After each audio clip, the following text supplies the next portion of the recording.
Hello दोस्तों। आज की इस वीडियो में एक स्टोरी हम बताने वाले हैं ऐना की। ऐना जो कि बहुत ही सीधा साधा प्यारी लड़की थी, जिसकी फैमिली में थी उसके 2 बच्चे और उसके हस्बैंड। बहुत ही खुशहाल परिवार थे ऐना की। अचानक एक इंसिडेंट ऐना की ज़िंदगी को 360 डिग्री बदल के रख दी। तो चलिए आइए सुनते हैं ऐसे क्या चीज़ ऐना के साथ हुआ जिसके वजह से ऐना की लाइफ 360 डिग्री बदल गई। ऐना की लाइफ में एक सुबह अचानक एक लेटर उसके घर में आते हैं, जो लेटर में लिखा हुआ था आई एम सॉरी। वो लेटर एक्चुअली उसके 2 बच्चे के लिए थे जो उसके हस्बैंड ने भेजे थे। उसी दिन 2-3 घंटे के बाद जो पुलिस इंस्पेक्टर आकर ऐना को बताते हैं कि उसके हस्बैंड अपने ही ऑफिस के 25th फ्लोर से जंप करके सुसाइड अटेम्प्ट कर ली। ये इंसिडेंट ऐना को हिला के रख दी, जिससे उसके पैर तले जमीन कोई खींच ली, क्योंकि ऐना को उम्मीद भी नहीं था ऐसे कुछ भी चीज़ उसकी ज़िंदगी में कभी भी हो सकते हैं। 2 चीज़ के लिए ऐना का लाइफ कम्प्लीटली चेंज हुआ। पहला तो ये इंसिडेंट की वजह से ऐना बहुत ही ज़्यादा इनसिक्योरिटी में चले गए। Insecurity of financial instability. उसको लगा था जैसे ही उसके हस्बैंड ही थे one and only earning member कमाने के लिए उसके फैमिली में, तो इसके बाद पूरा फैमिली को देखने वाले कौन होंगे। एंड नंबर 2, इमोशनली वो हो गया बहुत नेगेटिव, क्योंकि कहीं ना कहीं उसको समझ में नहीं आ रहा था कि उसके हस्बैंड ऐसा हरकत क्यों की, या फिर उसका हस्बैंड क्या चीज़ उससे छुपा ली। ऐसे ही 2 बहुत ही ज़्यादा हेवी या नेगेटिव इमोशन के साथ चलते चलते ऐना ने अपने शरीर में बहुत ही रेयर कैंसरस सेल को एक्टिव कर ली। जो कैंसरस सेल का नेचर होता है बहुत रैपिडली ग्रो करना। अपकमिंग 6 मंथ के में ही ऐना के शरीर बहुत ख़राब होने लगे और उसको बहुत ही ज़्यादा से ज़्यादा हॉस्पिटल के चक्कर काटने पड़ रहे थे। इसी दौरान और एक चीज़ ऐना के साथ हुआ जो बहुत ही अनएक्सपेक्टेड था। हस्बैंड के डेथ के बाद भी 2 बच्चे के साथ ऐना का रिलेशनशिप बहुत अच्छा था। वही रिलेशनशिप धीरे धीरे बिगड़ने लगे। ऐना बहुत ज़्यादा चिड़चिड़े हो गए। रोज़ उसके 2 बच्चे के साथ उसका झगड़ा होता था।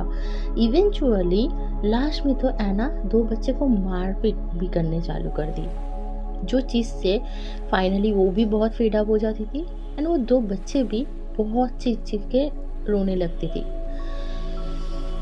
एक दिन ऐसे ही चलते चलते ऐना के एक बहुत दूर के रिश्तेदार एक अंकल उसके घर आए। ऐना ने सब कुछ उसके अंकल को बताया।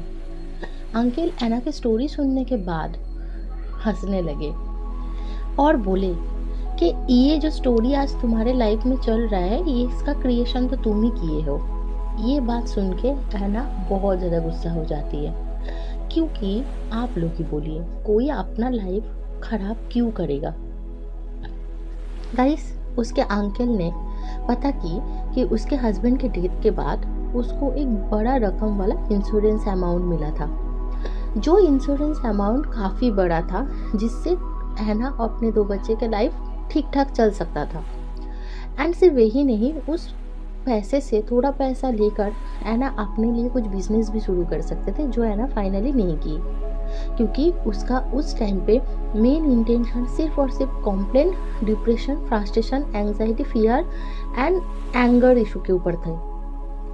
एंड नंबर 2, जो 2 बच्चे के साथ वो इतना चिड़चिड़ा बनते गए, वो दोनों बच्चे के साथ रिलेशनशिप उसका ऐसा नहीं था, तो वो 2 बच्चे के साथ अपना रिलेशनशिप बिना खराब किए वो बाकी का ज़िंदगी स्पेंड कर सकते थे, जो ऐना ने नहीं की। बहुत ही बड़ा बात तो यही है, सिर्फ यही कुछ गिने चुने खराब इमोशन की वजह से आज उसका लाइफ बहुत ही डेंजरस एक पोर्शन में है। उसके लाइफ में जो डिजीज़ आए हैं वो बहुत ही खतरनाक है, जिसकी वजह से अपकमिंग कुछ ही मंथ में या कुछ ही साल में वो चले जाने वाले हैं। तो जब उसकी अंकल ने ये सब चीज़ ऐना के सामने रखे, ऐना एकदम परेशान हो गए। ऐना एक ही चीज़ अपने अंकल से पूछे कि इसका सॉल्यूशन क्या है। तब एना के अंकल ने एना को बताया उसको डेली रात को सोने से पहले और सुबह उठने के बाद खुद के साथ टाइम स्पेंड करना है। आई मीन सेल्फ अवेयरनेस, जिसको हम लोग मेडिटेशन भी बोल सकते हैं, वो चीज़ उसको करना है, या ब्रीथ वॉक करना है। अकॉर्डिंग टू एनास अंकल, एना डेली वो काम करने लगे। हाँ, पहले तो वो एकदम ही वो काम करना पसंद नहीं करते थे, क्योंकि उसके बॉडी फ्रस्ट्रेशन, एंजाइटी, डिप्रेशन, ये सब फीलिंग्स के साथ बहुत ज़्यादा यूज टू हो गए थे। बट ग्रेजुअली वो खुद को पुश की और वो खुद को बदलने का कंफर्मेशन कर चुकी थी। उसी हिसाब से वो डेली बेसिस में मेडिटेशन करने लगी, डेली बेसिस में सेल्फ अवेयरनेस के ऊपर काम की, सेल्फ गुड एफर्मेशन के ऊपर काम की, एंड उसकी ज़िंदगी आगे का 6 से 8 महीने के अंदर ही अंदर पूरा का पूरा बदलने लगे। वो एक अपना लिए छोटा सा बिजनेस चालू की, जो बिजनेस में उसकी 2 बच्चे उसको मदद करते थे। जैसे ही अपने बिजनेस में अपने बच्चे का मदद उनको मिलने लगे, वो दोनों के साथ उसका रिश्ता फिर से पहले जैसा होने लगे। एंड नॉट ओनली दैट, 6 महीने बाद जब वो क्लिनिक में अपने चेकअप के लिए गई, डॉक्टर उसका हेल्थ स्टेटस देखकर एकदम हैरान थे, क्योंकि उसका हेल्थ काफ़ी सुधर गया था। एंड उसका फेस में जो स्माइली पिछले 2 साल से गायब था, वो स्माइली फिर से आ चुका था। एना हंसना चालू की थी। गाइस, ये एक स्टोरी ऐसा है जो स्टोरी से हम लोगों को इतना पता चलता है कि हम लोगों का इमोशन कितना बड़ा चीज़ है, कुछ भी चीज़ क्रिएट करने का हम लोगों के लाइफ में। तो क्यों ना, अगर हम लोग अच्छा कुछ क्रिएट करना चाहे, या फिर हम लोगों के साथ ऐसा कुछ चीज़ अभी हो रहा है जिसका अगर एनालिसिस हम लोग करें, तो हम लोगों को अच्छे से पता चलेगा कि इसका क्रिएशन तो हम लोगों ने ही किए हैं। क्रिएटर तो दोस्तों हम लोग ही है। वो क्रिएट हम लोग गुड करें या बैड, जिम्मेदारी तो हम लोगों के ऊपर ही आते हैं।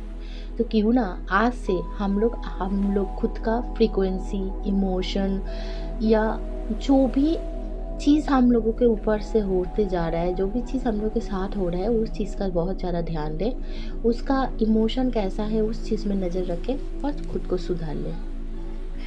फ्रेंड्स, मेरा नाम है Seema Bhowmik. Thank you for watching my video.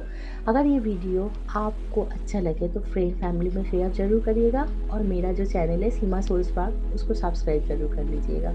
Thank you for watching my video.